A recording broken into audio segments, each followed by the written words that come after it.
తన సంగతి సరే, మరి నువ్వు కూడా కంగారు పడుతున్నా?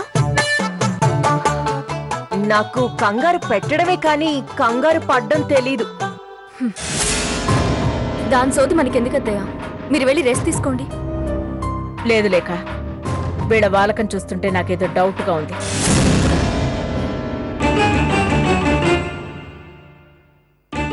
పోలీసులాగా అనుమానిస్తున్నారు. పట్టుపడితే ఎలాగరా దేవుడా? ఏం చెంచు, ఏమైనా దాచారా? మాకేం పనమ్మా దాయడానికి? మేము రిచ్చు తెలుసుగా. మేము ఏది దాయలేదు, ఎవరిని దాయలేదు. అత్తయ్య, ముందు మీరు పదండి పదండి.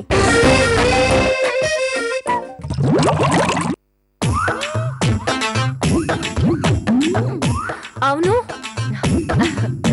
అక్కొచ్చిందా? వచ్చిందమ్మా, ఇప్పుడే వచ్చింది. పైన గదిలో ఉంది. అత్తయ్య, నేను అక్క దగ్గరికి వెళ్ళొస్తాను.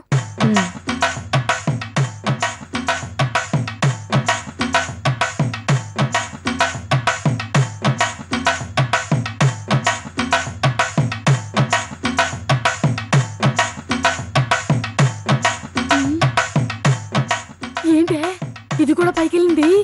కొంప తీసి ఆ తలుపు తెప్పుదేమో. ఇప్పుడు ఎలాగే? నువ్వు నోరు మొయ్యవే. నీ మాటలతో నన్ను కంగారు పెట్టుకో.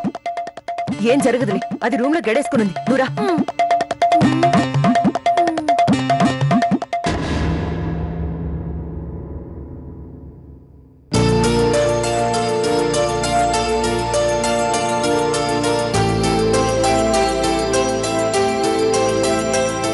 హాయ్ అక్క. రాలేఖ,